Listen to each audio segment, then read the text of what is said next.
അതിൽ വാൽനട്ട്സിനകത്ത് omega-3 fatty acids എന്ന് പറഞ്ഞിട്ടുള്ള ഘടകമുണ്ട്. പിസ്തയ്ക്കകത്ത് സെലനിയം എന്ന് പറഞ്ഞിട്ടുള്ള ഘടകമുണ്ട്.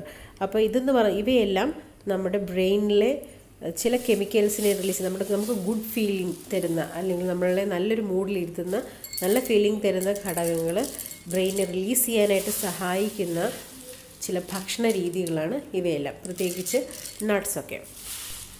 സൺഫ്ലവർ സീഡ്സ് ഞാൻ റോസ്റ്റ് ചെയ്തെടുക്കുകയാണ് ചെയ്തിരിക്കുന്നത്. സൺഫ്ലവർ സീഡ്സ് ജസ്റ്റ് 2-3 മിനിറ്റ്സ് ഒന്ന് റോസ്റ്റ് ചെയ്തിട്ട് അത് നമുക്ക് പൊട്ടിച്ചെടുക്കാൻ വളരെ എളുപ്പമായിരിക്കും. അതിലെ പരിപ്പ് വളരെ ചെറുതാണ്, അപ്പം അത് നമുക്ക് വളരെ എളുപ്പത്തിൽ എടുക്കാനായിട്ട് പറ്റും. അതും ഒരു ഹെൽത്തി ഓപ്ഷനാണ്.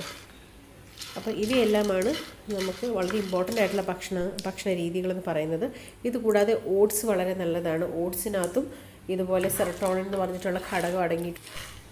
അപ്പോൾ എൻ്റെ വേറൊരു വീഡിയോയിൽ നിങ്ങൾ ചെക്ക് ചെയ്താൽ പ്ലേലിസ്റ്റിൽ മൈ ഫേവറേറ്റ്സിനകത്ത് നിങ്ങൾക്ക് കാണാൻ പറ്റും.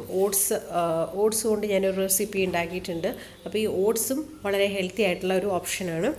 നമ്മൾ ഹെൽത്തി ആയിട്ട് നിർത്തുന്ന നമ്മുടെ ബ്രെയിൻ ഹെൽത്തിന് ആവശ്യമായിട്ടുള്ള ഘടകങ്ങൾ അതിനകത്തുണ്ട്. അതുപോലെ തന്നെ ചോക്ലേറ്റ്സിൽ ഡാർക്ക് ചോക്ലേറ്റും വളരെ ഹെൽത്തി ആയിട്ടുള്ളതാണ്. അത് ഹൃദയത്തിൻ്റെ ആരോഗ്യത്തിനും വളരെ നല്ലതാണ്. ആൻറ്റി ഓക്സിഡൻറ്റ് റിച്ചുമാണിത്. കുട്ടികൾക്കും വലിയവർക്കും. പക്ഷേ അതിനൊരു ചെറിയൊരു കൈപ്രസമുണ്ട്. നിങ്ങൾക്ക് കാണാൻ ചിത്രത്തിൽ വീഡിയോയിൽ സൺഫ്ലവർ സീഡ്സ് ഇങ്ങനെയായിരിക്കുന്നത്. അപ്പോൾ നിങ്ങൾക്ക് ഈ വീഡിയോ ഉപകാരപ്രദമായി വിശ്വസിക്കുന്നു.